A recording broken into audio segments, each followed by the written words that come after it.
You know, when it comes to makeup, there are countless options, and now you can even choose to go natural or organic. But are there hidden dangers we should look out for? Board-certified dermatologist Dr. Ingraham is joining us now to explain. Welcome to the show. Thank you for having me. You know, this is such a hot topic and such a confusing topic, so I'm so glad we're going to talk about this today. And me people too. See words like natural and organic, and oftentimes they're more expensive, but are they better?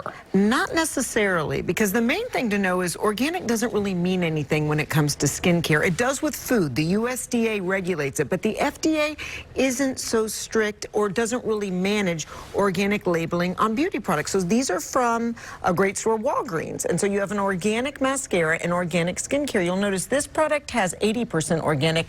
That has 100% organic. Okay. So you can have a sunscreen that's made of minerals, essentially. Minerals, by definition, don't have carbon. So they're inorganic. But you can add a little aloe vera in there that's organic, and now you have an organic sunscreen.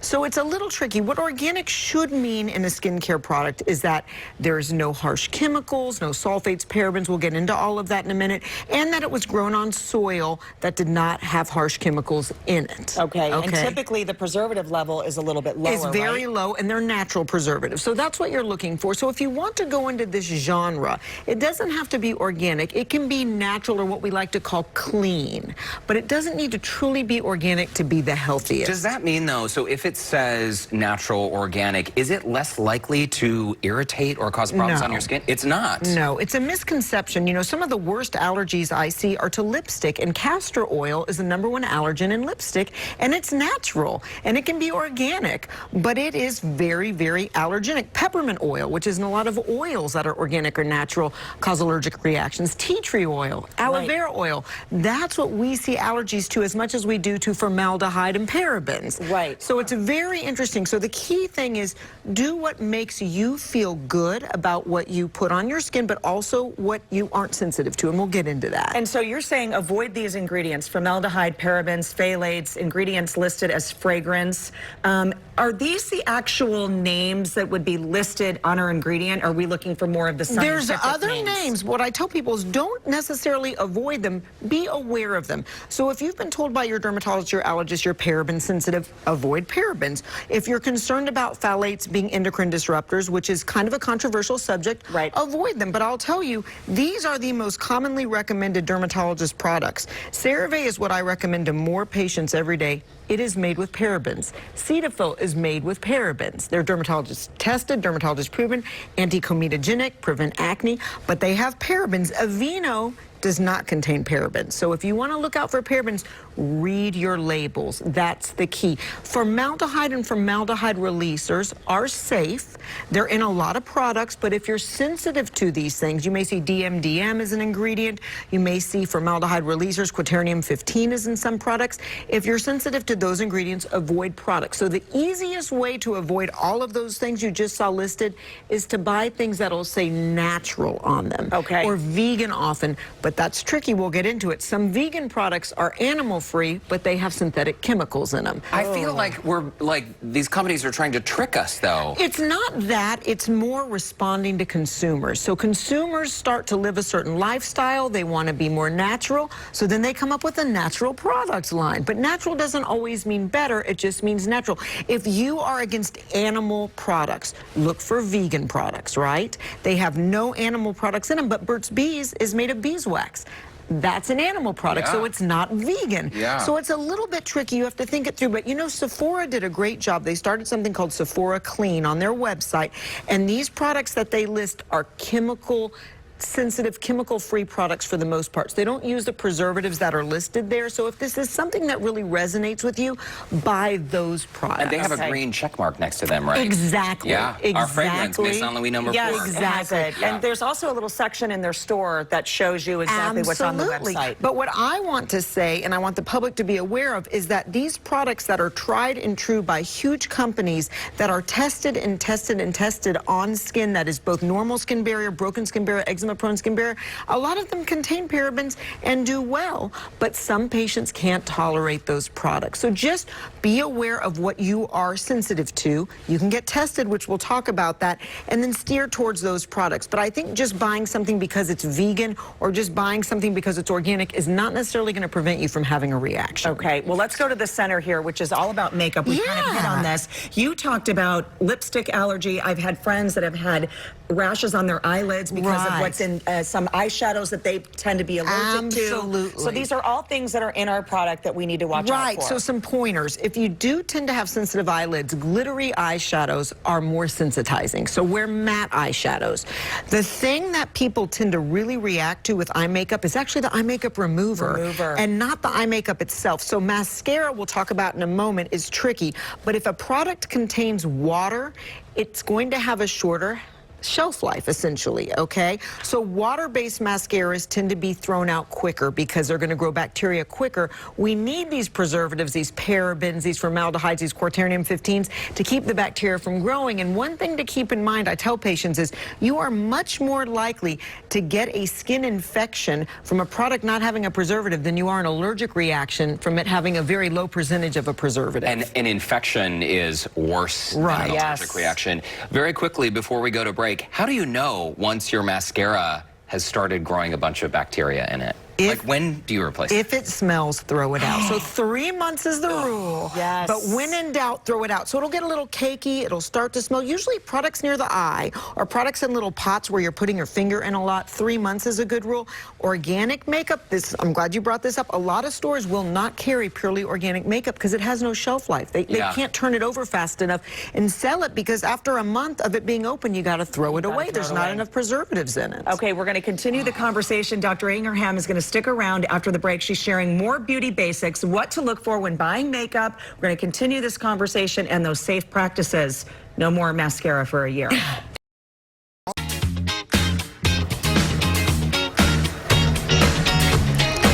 And we're back now with board-certified dermatologist Dr. Sherry Ingraham, joined now by her patient, Callie. Welcome.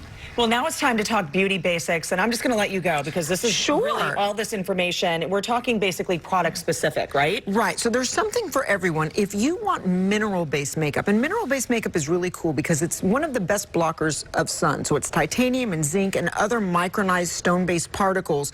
Again, they're not organic because they don't contain carbon, but they're not really synthetic either. They're just natural. But these products, Color Science makes the best products that are mineral-based because minerals help prevent acne. They're anti-inflammatory. So it's great to use mineral, and they also have great coverage. Bare Minerals was one of the first brands to come out.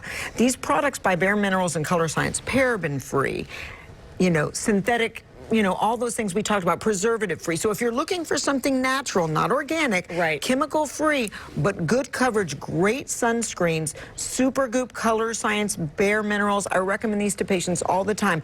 There's travel kits now. This M61 travel kit, they promote themselves to be fragrance-free. They have a lot of chemical-free products that they promote. So these are great for men who travel. And then the hot new thing everywhere is vegan, right? You can eat your makeup because who wants to eat their makeup? I do not. But vegan is big. Milk is an Italian-based line. Sephora, again, has done a great job of promoting these on a clean site. And that's why I tell patients, it's about clean beauty. It's not natural, organic, vegan. Look for clean products. So the key to a vegan product is it's not tested on animals. There's no animal products in it. This is actually what I bought for my children. It's Line Crime. It's a hot brand that's vegan for kids, kind of cute packaging. And then these milk products are big. And this other line called Bite is huge because they have lip products, really good lip pigments, because that was one of the issues before. You're eating a tube of lipstick a year, right? Exactly. But people would say, well, no, wait a minute, these natural products, you can't get the intensity and the color you want. Well, and the staying power. Now they've kind of perfected it. So these are excellent products that are available at common retailers like Sephora. So you can go vegan, but vegan doesn't mean chemical-free. So it's a little bit tricky. I also think it's a little odd that it's a vegan product, but it's called milk. Isn't that ironic? I mean, I never even You're a genius. I never thought of that, never did Derek. either. I'm just mildly confused. It's the Italians. It's an Italian product. But real quickly, when we're talking about the makeup, why that's important, it's not going to clog your pores. Yeah. Exactly. Non-comedogenic. Now, some things that are more natural are more comedogenic. Sometimes coconut oil in some of these can be comedogenic. Does something have to be oil-free for it to be non-comedogenic? No. There are excellent oil-based cleansers out there, and I like oil-based cleansers because they don't really need preservatives. So if you're sensitive to preservatives, you don't need preservatives because there's no water in there. Water is what makes something need a preservative because water grows bacteria. However, some of these great oils that I love have peppermint oil, lavender oil, and then you get contact dermatitis to it. So again, if you're concerned about a product and you're sensitive, put it on the inside of your arm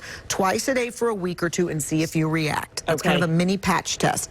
Naturally Serious is a brand that touts themselves to be very serious about having no chemicals in it. They make a great sunscreen, titanium and zinc only, but all their other additives, antioxidants, other ingredients in there, phthalate-free, paraben-free, all of these products are now readily available. And then if you are allergic or you think you're allergic or you've had a reaction, go to your dermatologist, go to your allergist, and get a patch test. These are tests that test for the common allergens that are in creams, that are in skincare products, that are even in some of the creams we prescribe. And so you can find out if you have a hair dye allergy, if you have a formaldehyde-releasing allergy, a quaternium-15 allergy, a lead allergy, by us doing this patch test on you. That's cool. And it doesn't require pricking the skin or doing anything like that. No, that's RAS testing. This is actually when we know someone's having a skin reaction to a product, you want to do this kind of testing. It's called patch testing. Most derms don't do them. Some derms specialize in them, but the allergists will all do them for the most part. And you do them?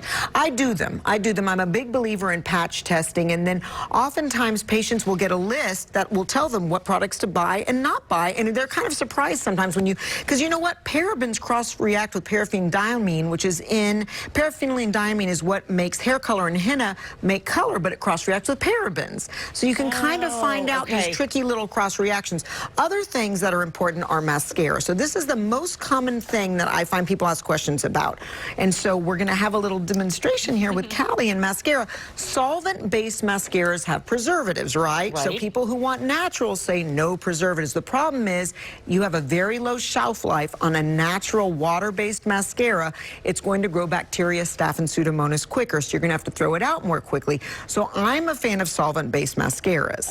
However, if you want a water-based mascara, Maybelline Great Lash is a water-based mascara. Clinique makes a water-based mascara. Lancome makes. So all these lines now make a water-based mascara.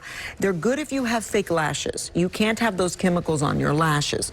So you need, for the adhesives, you need a water-based mascara. Also, most people's reaction to mascara is actually what they take it off with. So if you're using a harsh solvent to remove the mascara, these solvent-based mascaras and waterproof mascaras are hard to get off the skin. Then most allergic reactions, when people come in and say, I have eyelid dermatitis, stop all your eye makeup, it's actually what you're removing it with that matters. Very interesting. We've got to also tackle what's in the makeup bag and clean what you have at home. I love these Color Science brush wipes. So these actually do not have chemical preservatives in them. They have sodium citrate in them, other things, potassium sorbate are chemicals that you can look for in products that are natural preservatives.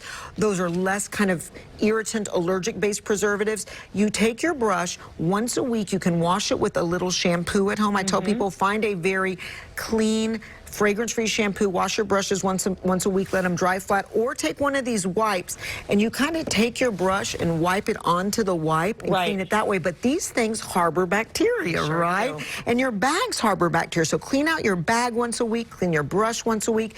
Keep that bacteria at bay. All right, Dr. Ingraham, thanks so much for stopping by, keeping us safe. We'll be right back.